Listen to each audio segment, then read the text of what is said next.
Vamos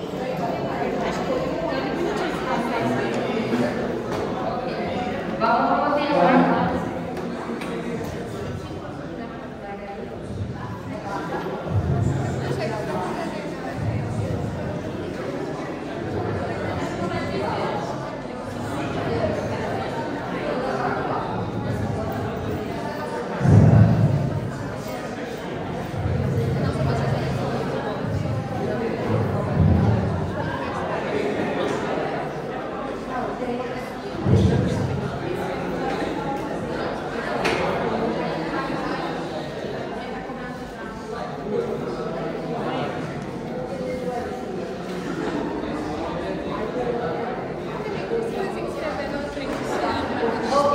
Vamos a continuar con nuestra arquitectura histológica del hígado.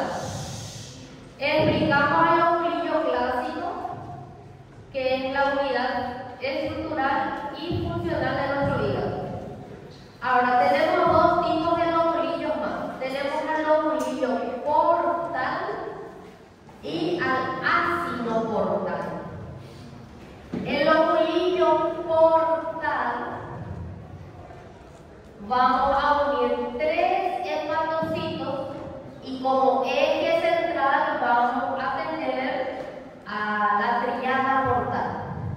¿Qué explica ese lobulillo portal? Va a formar un triángulo. Triángulo creo que le dicen. ¿Cómo le dicen? Esa forma, un triángulo, ¿verdad? Dentro del triángulo, en el centro del triángulo vamos a tener a la tríada portal. ¿Qué explica este lobulillo portal? Explica la dirección que toma la bilis, que es centrípeta.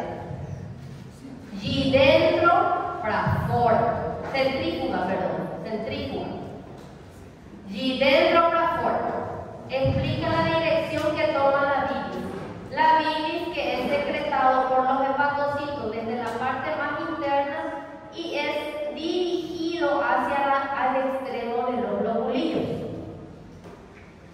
Este explica el lobulillo portal. Vamos a unir tres venas centrales, tres lobulillos hepáticos y en el centro tenemos a la tríada portal. Aquí. Explica entonces la dirección que toma la bilis. Sin embargo, en el acino hepático, que es forma romboidal, ¿cómo le llaman a esta figura ustedes?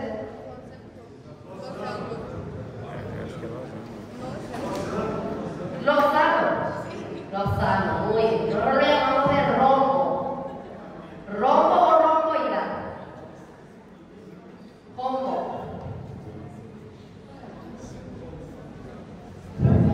Sí.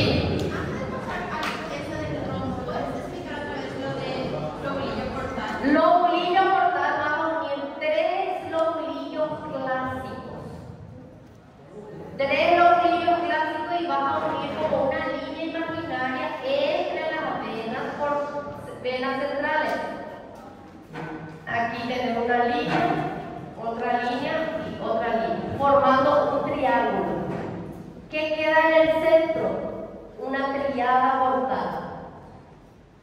En la tríada portal tengo un componente que es el conductillo biliar, que explica esta zona, explica la dirección que toma la bilis, que se secreta desde la parte más interna de los hepatocitos para el centro.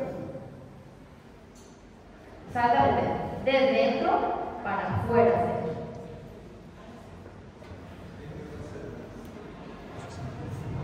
Centrífuga.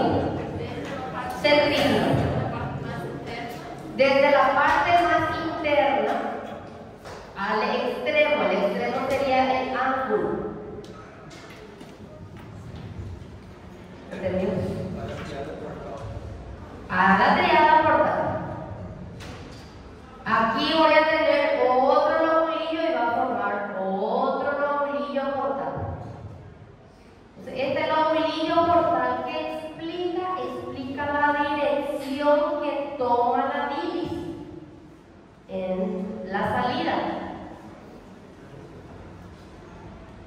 se secreta o es secretado por los hepatocitos desde la parte más interna del ovulillo para el extremo, alcanzando la tríada portal. ¿Cómo puede ser trasladado?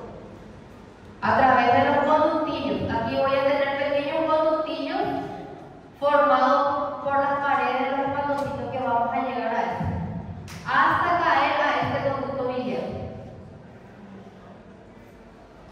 Entre los cordones hepáticos, también se van a estar formando los conductillos biliares. Allá arriba voy a observar. En amarillo están pintados los cordones hepáticos y entre ellos, entre las paredes, van formando como un surco y ahí va a caer la bilis hasta ser transportado a este conducto. No confundan conductillos biliares con sinusoidales, con capilares sinusoidales. Tampoco la bilis cae a la sangre. Lo que van por los capilares son la sangre, tanto venoso como arterial. Aquí vamos a ver que ellos se unen y desembocan en un solo capilar. Ahora, la bilis, la sangre va desde la parte del extremo para el centro. La dirección que toma la sangre. La dirección que toma la bilis desde la parte más interna para afuera. Se exterioriza. Y ese explica este esquema. El ovulillo portal explica eso.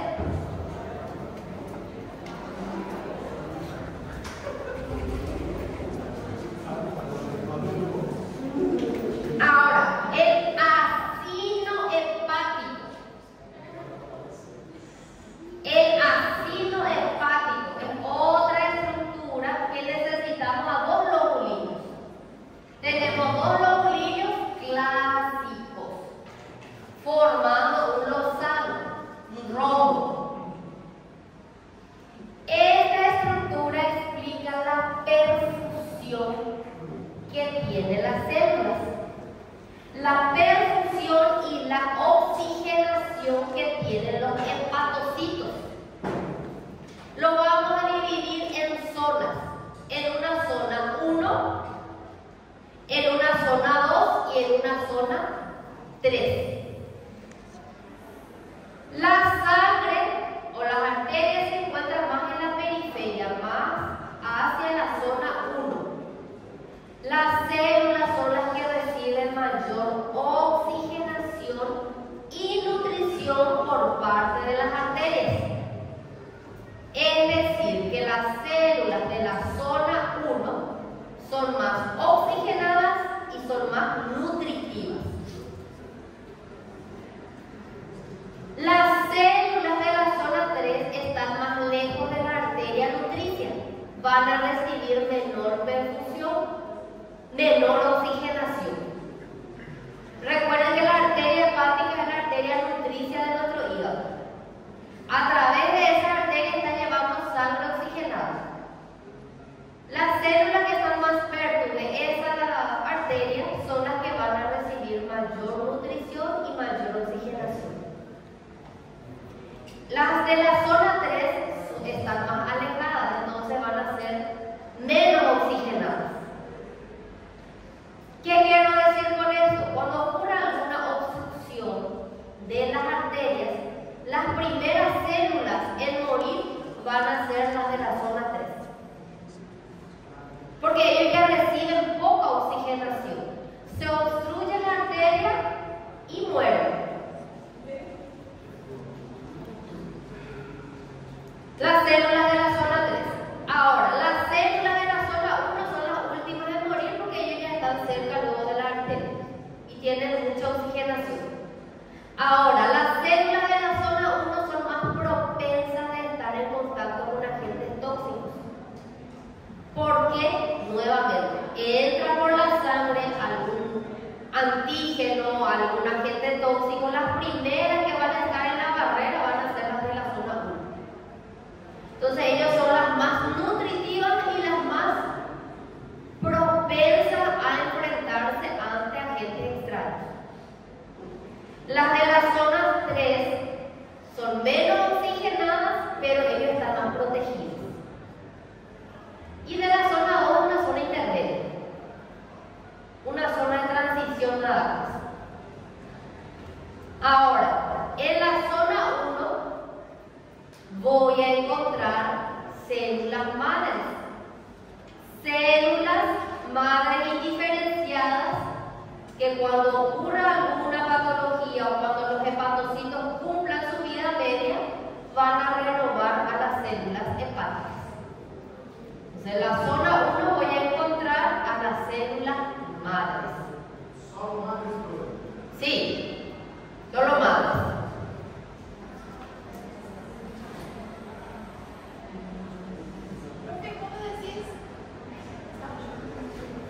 Yo iba a preguntar porque se dice que se reemplaza por la pero se reemplaza porque la célula madre se reemplaza o porque dónde se reemplaza.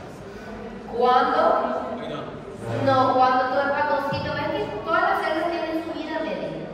Entonces se van degenerando, digamos. Cuando se van degenerando, las células lo van regenerando nuevamente. Pero si la parte 1 sería la célula madre, ¿se va a reemplazar por células de tejido conectivo o ya está con tejido conectivo?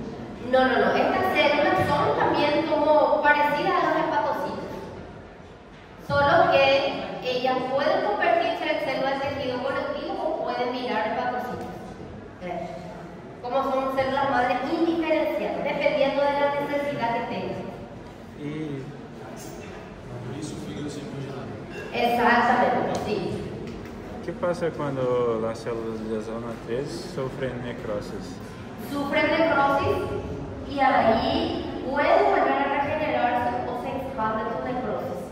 Si la circulación es obstruida por mucho tiempo, la necrosis va alcanzando la zona 2, la zona 1. Muere. Elas não são absorvidas pela vena central? No. Su nutrición no, porque es a través de las arterias. ¿Existe alguna cadeia ¿Hematohepática? No. Ana. Cuando hablamos de células de la zona 1, 2 y 3, digo que no te refieres exactamente a hepatocitos, porque ustedes pueden diferenciar en hepatocitos o en otros. No, ese es de la zona 1 nada más.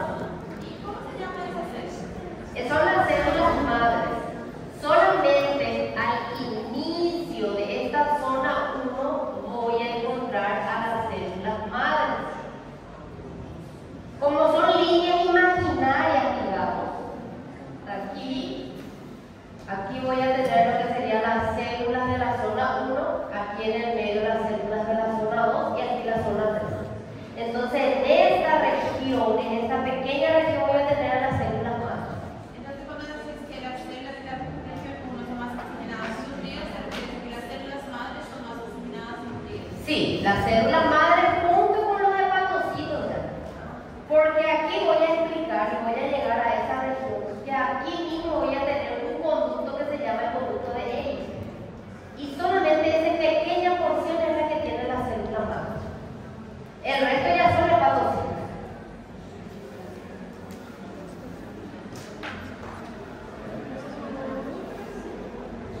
Se llenó.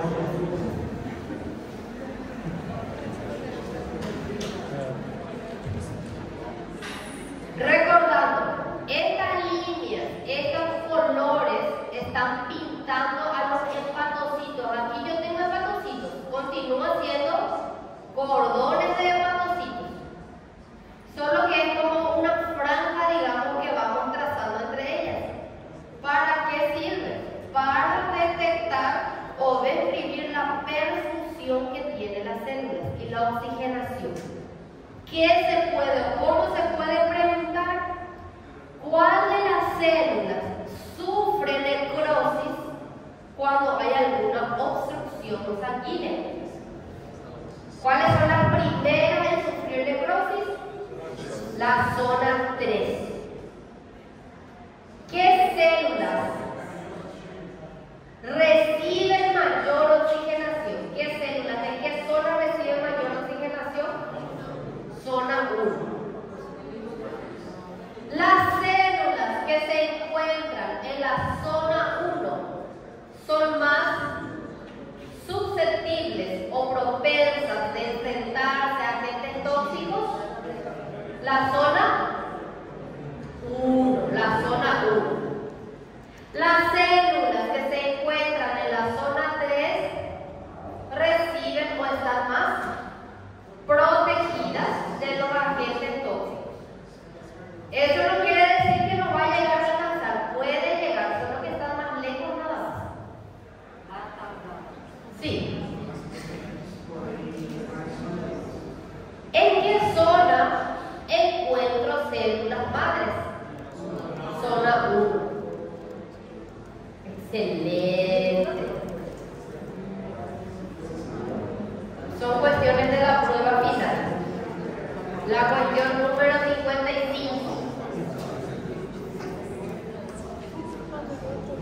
La fila 4. 6. La fila 10. 6. 10. Porque veo que son muchos, había sido, entonces ahí voy a hacer fila 10. Hasta 10 filas voy a hacer. Había sido, tengo muchos alumnos, no sabía.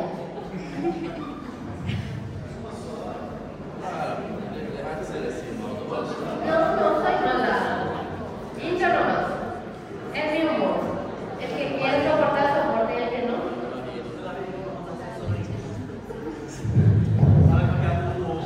Lo siento mucho. Ok. Entonces tenemos 3 tipos de lobulillos o estructuras que explicar. El clásico es el que utilizamos describiendo los cordones y a la vena central junto con la tríada portal. El lobulillo portal explica la dirección que toma la bilis y el ácido hepático explica la perfusión sanguínea a través de pequeñas zonas. Son las 1, 2 y 3. Estos cordones hepáticos, los cordones hepáticos, están formados por unas células que son poliédricas, o más bien son cúbicas para explicar. Como son cúbicas, van a tener lados, o tienen polos, como una célula cuadrada, tiene 2 polos, superior, inferior, anterior, posterior y lateral. El polo lateral de las células, el que va a estar en contacto con el sinusoide, lo llamamos de polo vascular.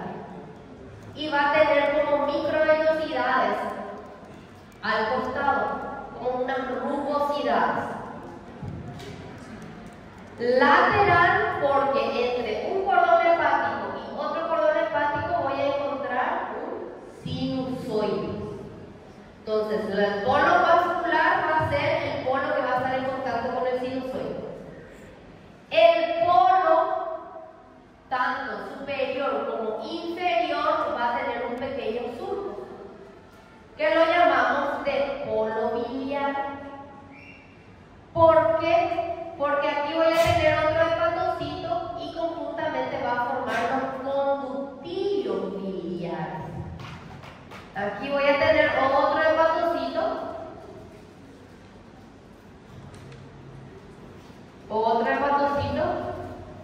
y aquí en el centro voy a tener un conductivo. Entonces todo lo que es secretado por los hepatocitos cae en ese conductivo.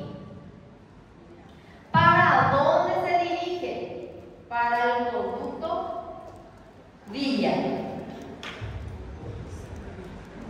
Polo biliar lo llamo tanto a la porción superior como inferior de la célula. Y el polo, tanto la parte anterior como posterior, lo llamamos de polo vascular porque va a estar unido con otras células. Entonces, aquí tanto enfrente como la parte de atrás y aquí abajo voy a tener hepatocitos. Lo que va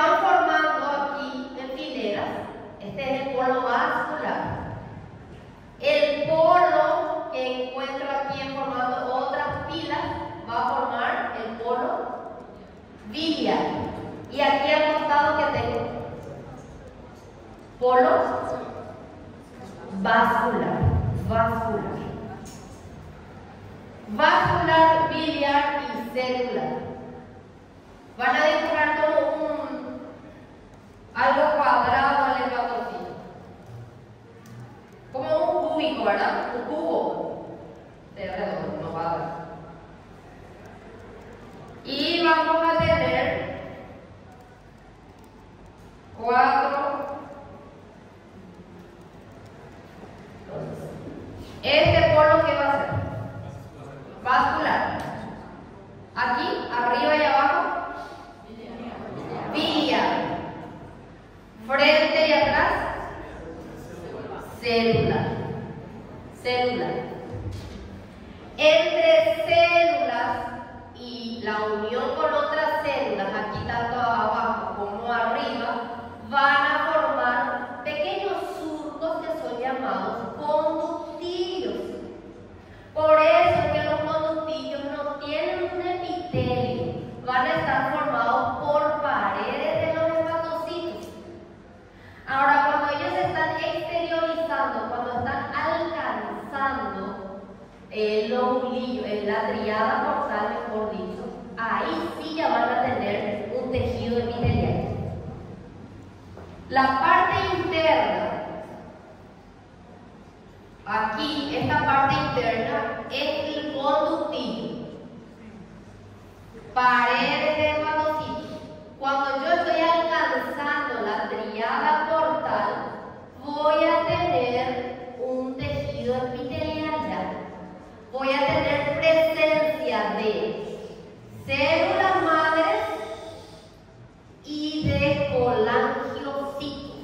Aquí en esta región yo voy a tener las células madres. A este conducto lo llamo de conducto de Ehrlich. Ese pequeño pescozo o el conducto excretor, se podría decir, lo llamamos de conducto de Ehrlich, parecido a los cuerpos de Ehrlich, pero con una E. Conducto de Ehrlich. Ehrlich.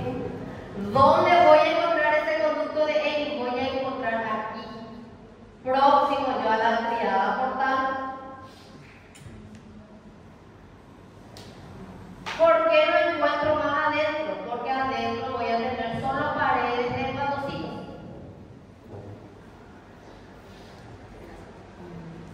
Repito, acá veo hepatocitos y aquí veo una línea amarronada. Ese va a ser mi conducto de Ehrlich.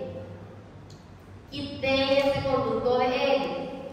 Él va a tener células madres que van a regenerar a los hepatocitos o células que se encuentran en la periferia, dependiendo de cuál sea la necesidad. Aparte de esas células, voy a encontrar a las células que se llaman colangiocitos. Colangiocitos son células que van a revestir las vías biliares. Colangiocitos.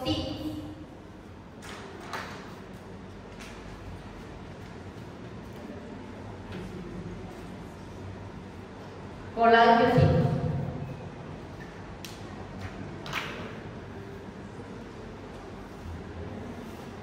¿Por qué es importante ese conducto? A ese nivel del conducto voy a tener un pequeño esfínter, una pequeña capa muscular que evita el reflujo de la bilis para el centro. La estasis. Reflujo de la bilis hacia la parte central. ¿La bilis qué dirección tomaba? Sí, dentro para afuera.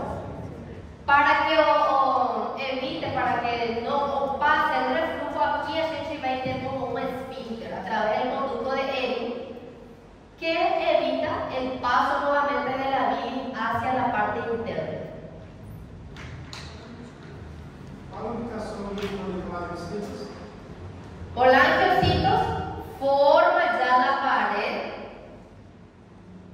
aquí esta región, y la pared del conducto biliar. El conducto es como si fuese que desemboca, ¿dónde?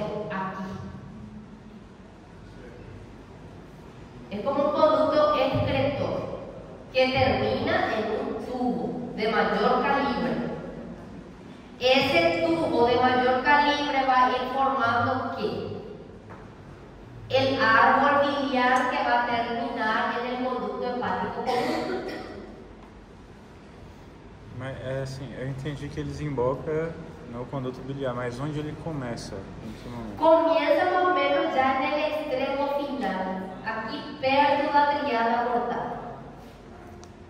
Yo pegou dice que había una esfínter. Sí, ¿Cómo se llama? Ay, no. no tiene nombre. A nivel del conducto de él, voy a encontrar células musculares lisas, que sirven como esfínter.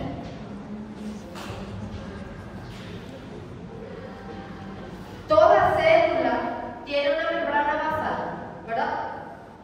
Y esa membrana basal va a tener fibras musculares lisas.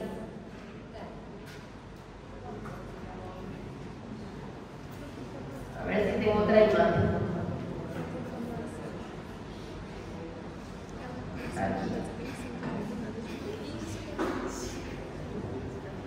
Aquí otra imagen. Tomó una parte del cordón hepático y del sinusoide. Acá tenemos en el centro a la vena central. Cordón hepático. Este va a ser el capilar sinusoidal. ¿Esto qué va a ser? La triada portal. Conducto biliar, tributaria de la vena porta, rama de la arteria hepática. Aquí vamos a ver que entre cordones hepáticos hay un conducto que está pintado en verde. Aquí no tenemos nada de tejido epitelial, es porque entre paredes los hepatocitos voy a tener como un surco, como un canal. Y ahí se va a derramar la bilis. La bilis va. Cuando ya voy llegando a la triada portal, ahí voy a tener al conducto de Ehrlich. Es como una transición. Ahí voy a tener a las células madres y después ya voy a tener a los colangiocitos. Los colangiocitos ya tapiza o reviste la pared del conducto biliar.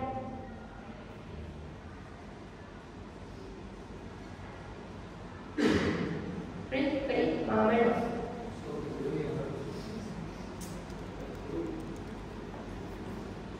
Si yo tuviera un conducto hasta el centro, aquí voy a tener como una doble pared. Aquí voy a tener unas células cúbicas entre ellas. Pero no, ya en la final, la parte final que voy teniendo ese conducto. ¿Más o menos? Más o menos. ¿Qué serían estos? Macrófagos. ¿Cómo se llaman los macrófagos? Y estas células que están en el espacio, en el espacio perisinusoidal, las células de hito. ¿Qué otras células voy a encontrar también a ese nivel del sinusoide? Las células endoteliales. Recuerden que nuestro capilar tiene que estar revestida por endotelio y tiene que tener células endoteliales. Esas células endoteliales son las responsables de la secreción de óxido nítrico para observar la vasodilatación y vasoconstricción de estos capilares. Volvemos al sistema circulatorio. Capilares siempre van a estar revestidas por células endoteliales.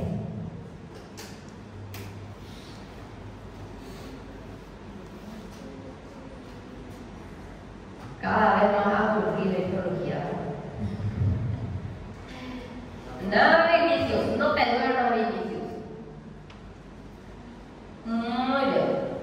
Más o menos entendieron la parte de los conductos, de la arquitectura histológica. Bien.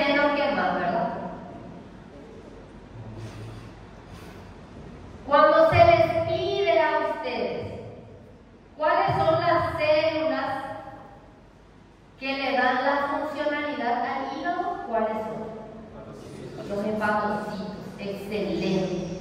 Son las células principales del hígado. Cuando se les pida cuáles son los macrófagos del hígado, de Kupffer. ¿Cuáles son las células que encuentran en el espacio perisinusoidal? Las células de hígado. Las células de hígado, ¿no? Las células endoteliales forman la pared de tu capilar. Las de Kupffer también son parte, solo que ellos están más hacia la luz del sinusoide.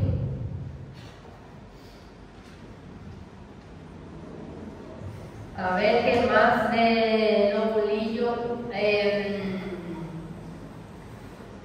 ¿Quién secreta la bilis?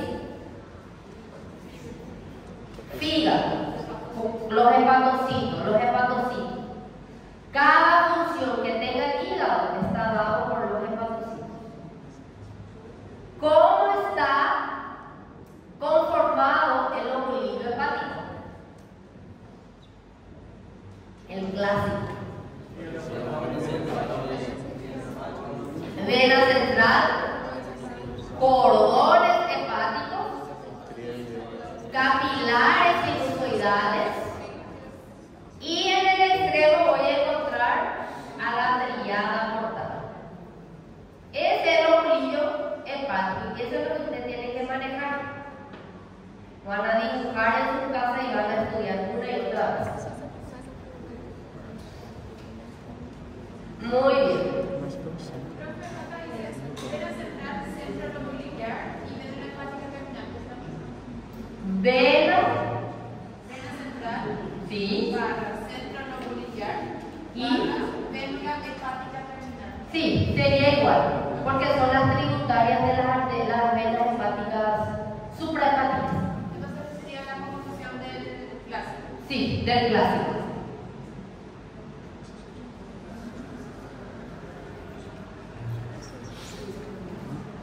Hígado. ¿Qué más de hígado? Solo eso. De hígado simplemente y en sencillos pasos, eso que mencionamos. Para la vesícula biliar ya es un órgano hueco o macizo. Hueco. Si es hueco va a tener luz, va a tener cavidad, va a tener paredes, ¿verdad?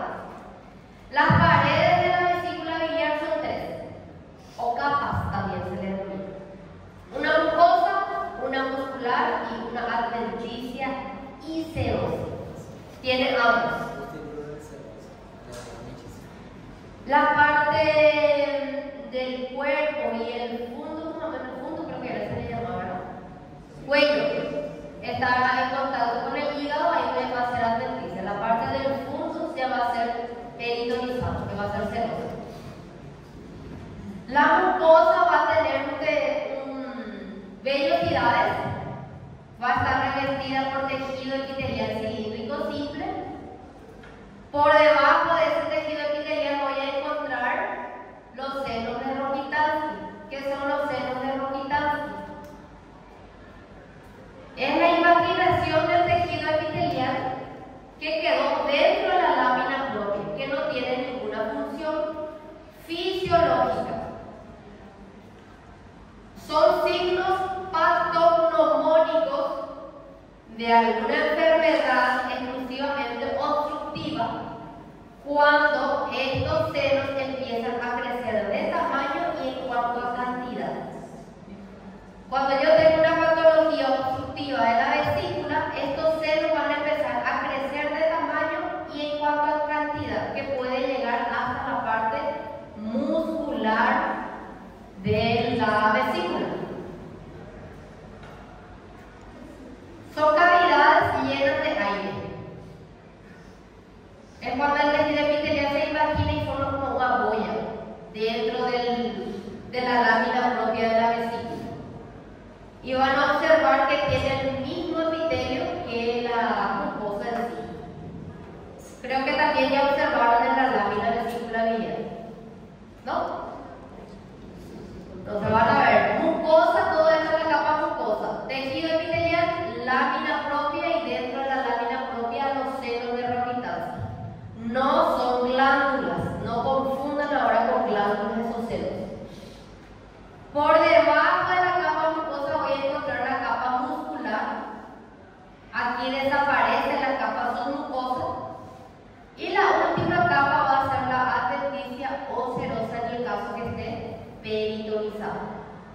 Las células que forman parte del tejido epitelial son los colangiocitos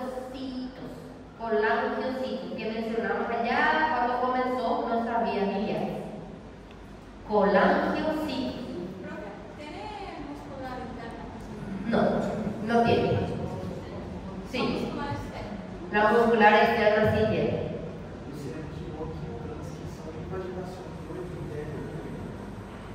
Invaginaciones del epitelio. ¿La muscular externa es solo longitudinal o circular? Es circular y longitudinal, pero que se van mezclando.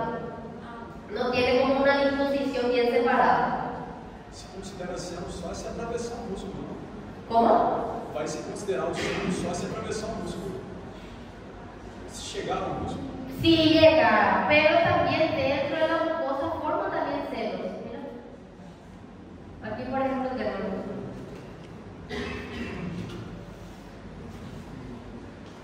Porque en realidad no son verdaderas glándulas. Algunos dependiendo del corte puede ser que se vea como una abertura que tenga.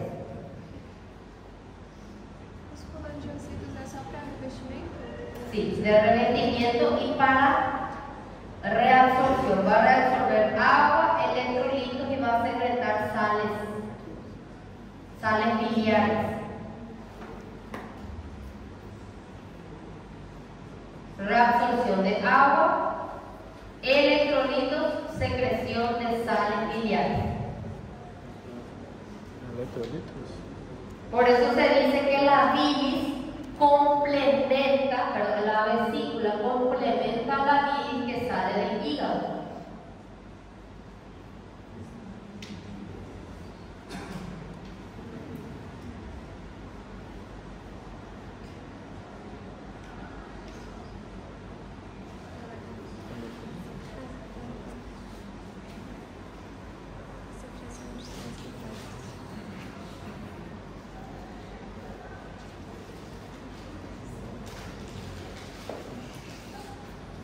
Casi terminando esto.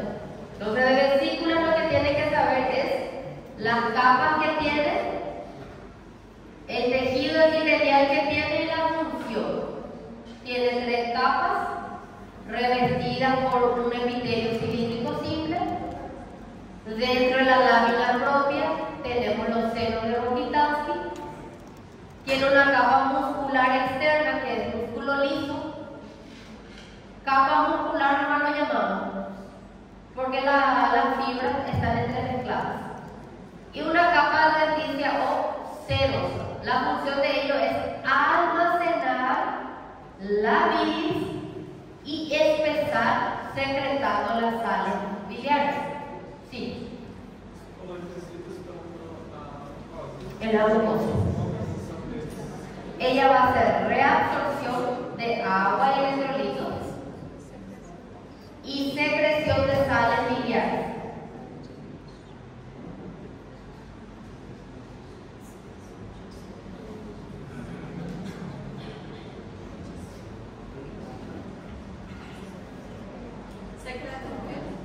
Sales biliares.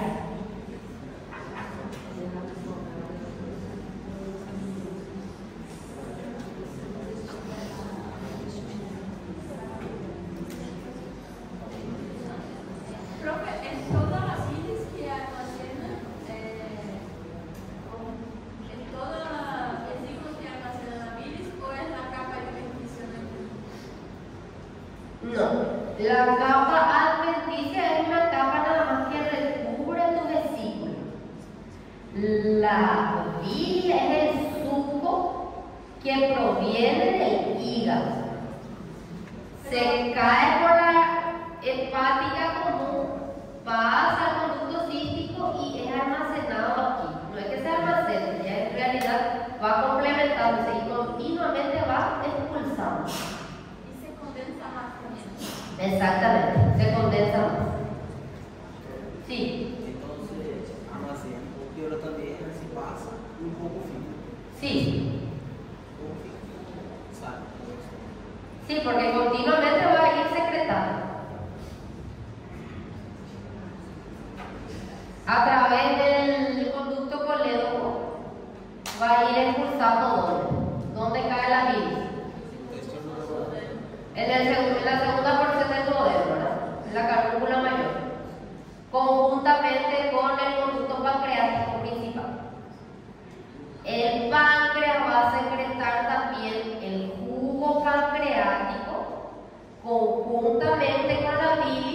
van a ser secretados la segunda porción. ¿Para qué?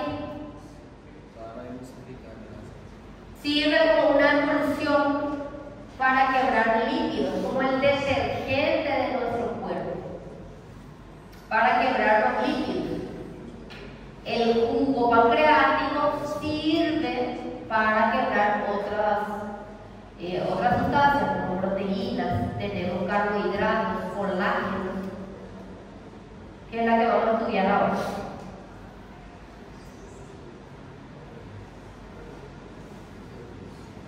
Sí.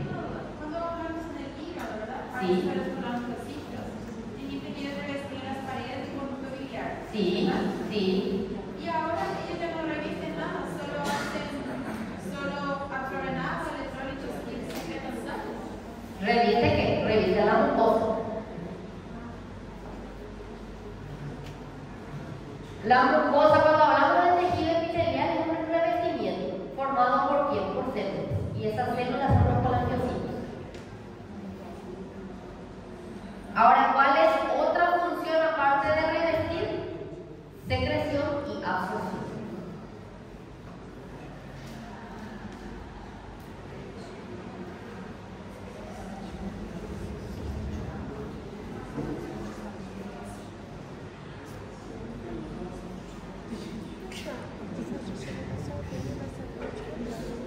Excelente.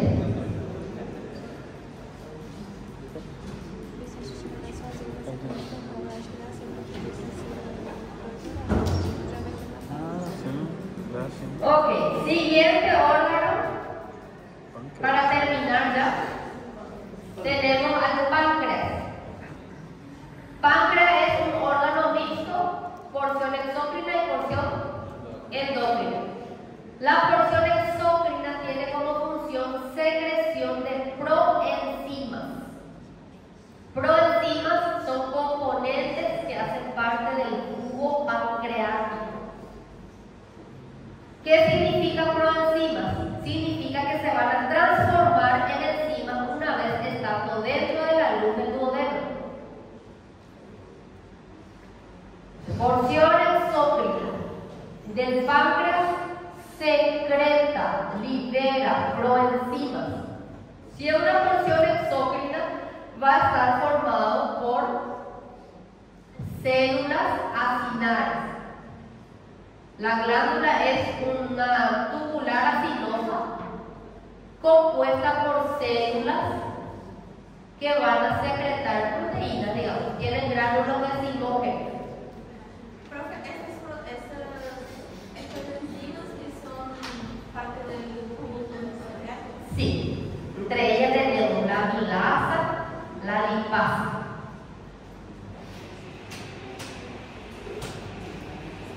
Vuelvan a salir hojeando de aquí, a ver, esto voy a borrar.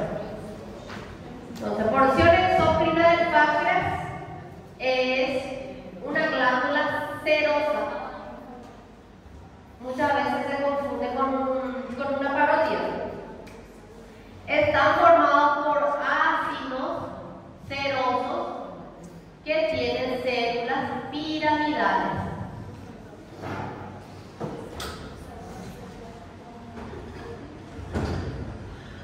Las células piramidales que forman al ácido, a este lo llamamos ácido por su forma.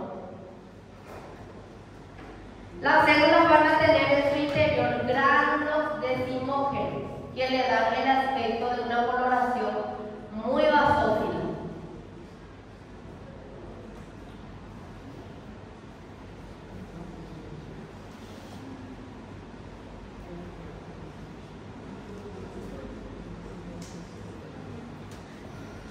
¿Qué son esos gránulos de decimógenos? Son los gránulos de proenzimas que van a caer ¿dónde? Hacia un sistema de conductos. Recuerden que cuando hablamos de exócrina tenemos que hablar también de conductos excretores. Entonces, cada ácido va a tener su propio conducto. El producto secretado va a ir por el conducto. Primero va a ir por el conducto intercalar.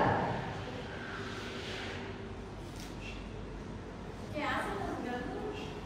Los gránulos de simógeno son las proenzimas.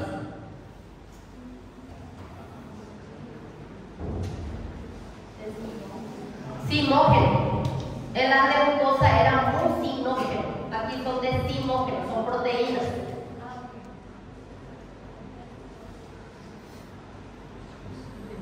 Esa era la diferencia entre una glándula mucosa y una glándula serosa.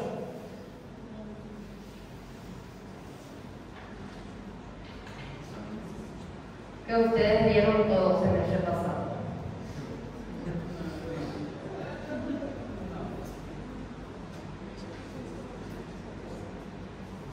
Voy a usar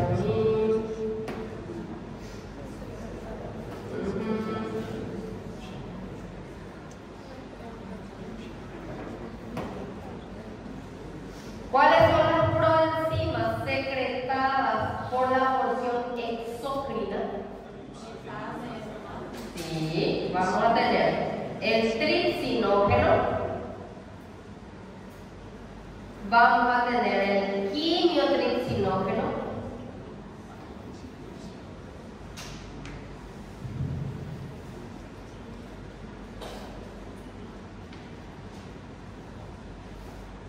tenemos la amilasa,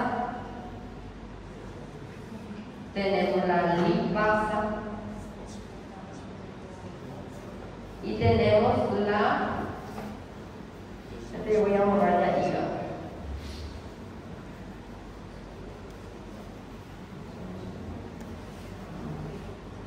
Las endopeptidas, la procarboxipeptidasa, proelastasa, sí, sangre de Jesús. Cada una de ellas tiene funciones específicas. El tripsinógeno, voy a pintarlo en rojo. Tripsinógeno, el quimiotripsinógeno, la procarboxipeptidasa son las que van a quebrar proteínas.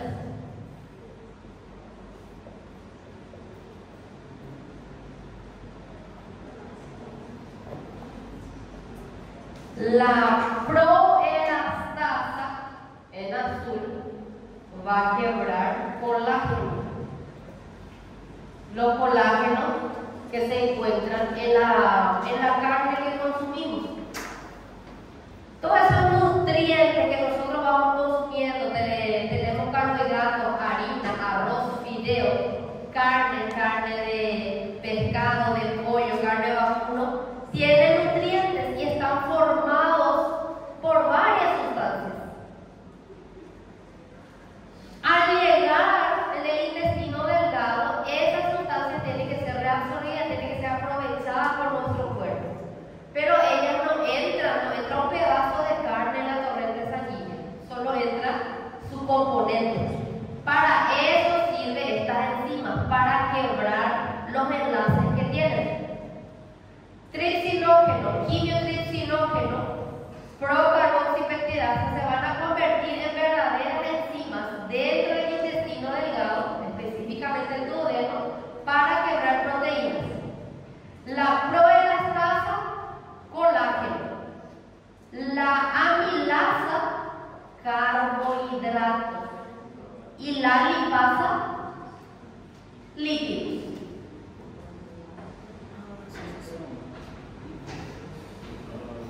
Amilasa, carbohidratos. Lipasa, lípidos. Sí. Não sei se eu ouvi, a senhora falou que o pâncreas produzir proteína também. Falou isso? No, yo digo que el páncreas exócrino, esta porción, es lo que traté de dibujar aquí, está formada por células, ¿sí? Células piramidales. Dentro de esas células tiene gránulos de simógeno. que en realidad son proteínas, o sea, de su componente proteico, por eso que tiene una tinción más oscura.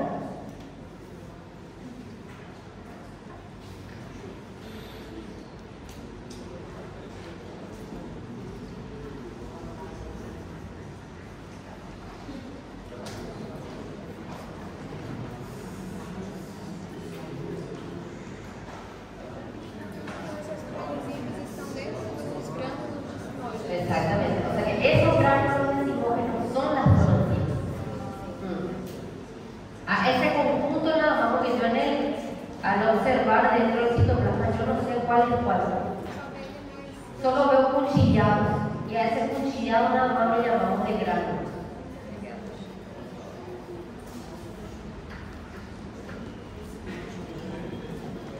Sí.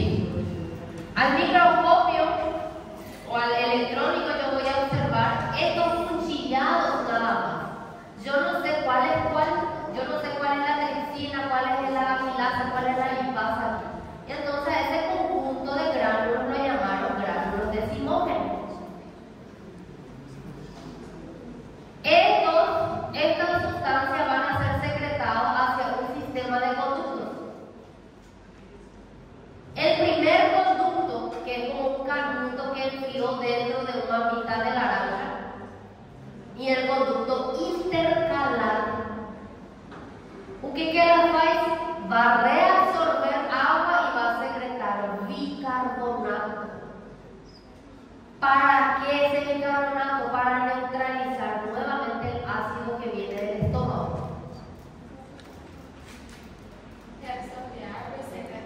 Bicarbonato. Sí, neutraliza la secreción ácida del estómago. Y secreta bicarbonato.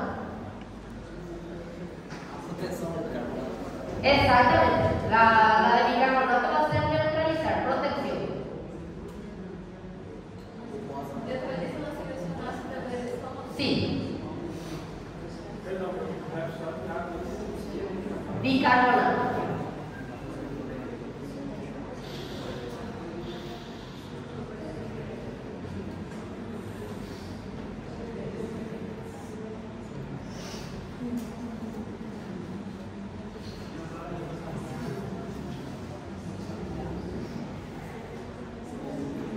¿Por qué? ¿Por qué mencionamos al estómago? Recuerden que el estómago yo tengo más arriba. El estómago después se continúa con el duodeno. El quimo que viene del estómago es ácido. Va a pasar por la mucosa del duodeno, entonces la secreción tiene que ser un poco más alcalina. Entonces lo que sale de aquí sirve también para la protección. Este conducto intercalar va a terminar en otro conducto de mayor calibre, que es la intralobulilla. Intralobulilla. Ahí, aquí.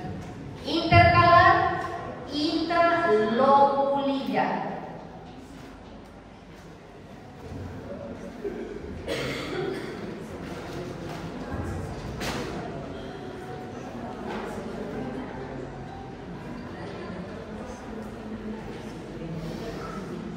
Intercalar, intralobulilla. Después de la intralobulilla pasa a una interlobulilla.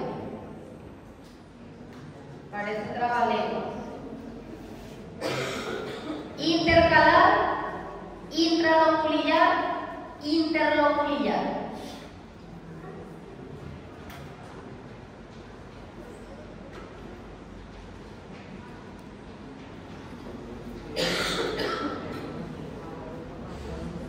Intercalar e intralobulillar son vistas a nivel microscópico. La interlobulillar, conjuntamente con el conducto pancreático principal, ya son vistas a nivel macroscópico. Aquí en esta imagen, estos conductos que parecen como espinas de pescado, que llegan al conducto pancreático principal, esas son las interlobulillares. Siempre comienzo desde un punto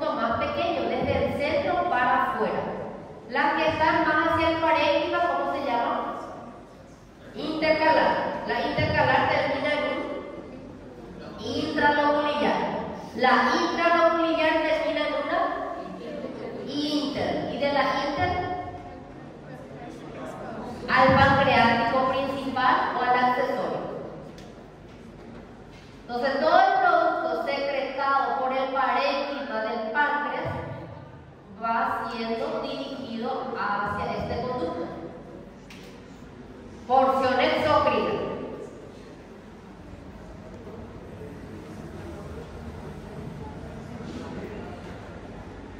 La porción endocrina, ¿qué les parece que va a secretar?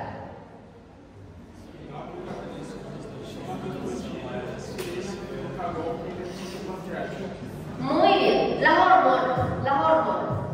La porción endocrina va a secretar hormonas. ¿Va a ir hacia conductos o hacia la sangre? Hacia la sangre. La porción endocrina está dada por los islotes del Langerhans. Se le llama islotes. Idiotas, creo que usted le dice. Islotes de Langerhans, que van a estar formadas por células endocrinas. Tenemos células alfa, que van a secretar glucagón, células beta, insulina, células delta, somatostatina. Estas tres células son las principales. Tema de examen. No confundan. Glucagón, que va a regular, o sea que va a aumentar la glucosa en la sangre. Insulina va a regular. Y la somatostatina va a inhibir tanto la función de la beta como de las células alfa.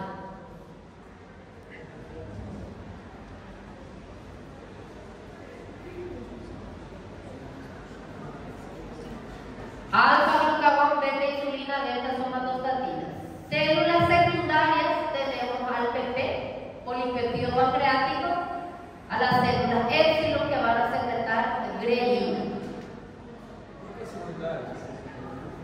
En realidad, en menor grado no voy a encontrar menor porcentaje.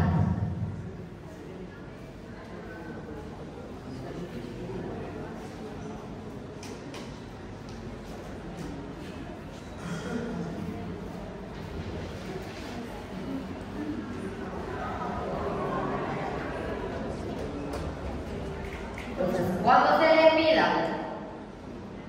que la porción endocrina del páncreas está formado por ácidos pancreáticos, ¿verdadero o falso? Falso. ¿Por qué está formado? Por los islotes. La porción endocrina posee células como alfa, beta, delta, épsilon. Sí, verdadero. La porción endocrina del páncreas secreta hormonas. Verdadero. La porción exócrina libera proenzimas. Sí. ¿Cuáles son las estructuras de la porción exócrina? Los ácidos pancreáticos. Estas estructuras que yo les dibujé aquí son llamados ácidos, porque son de forma acinaria. Ácidos pancreáticos.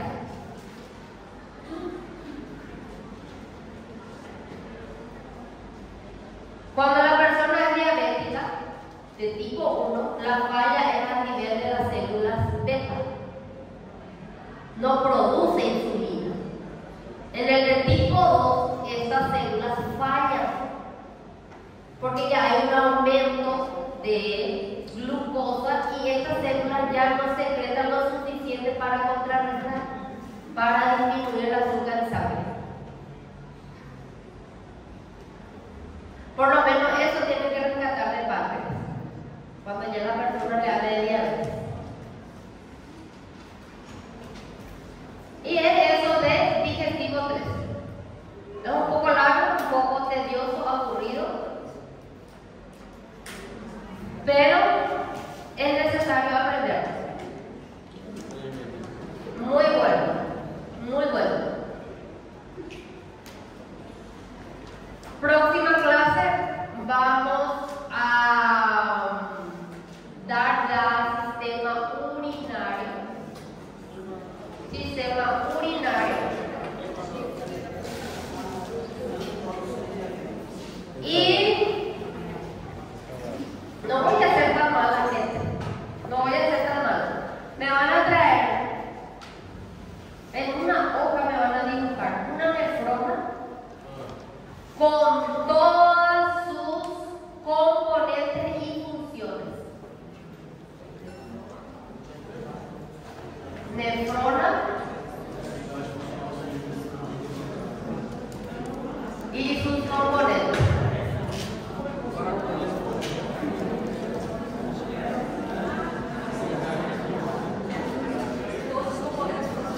Sí, todos los componentes con sus funciones. Con sus funciones. Esta va a ser la tarea que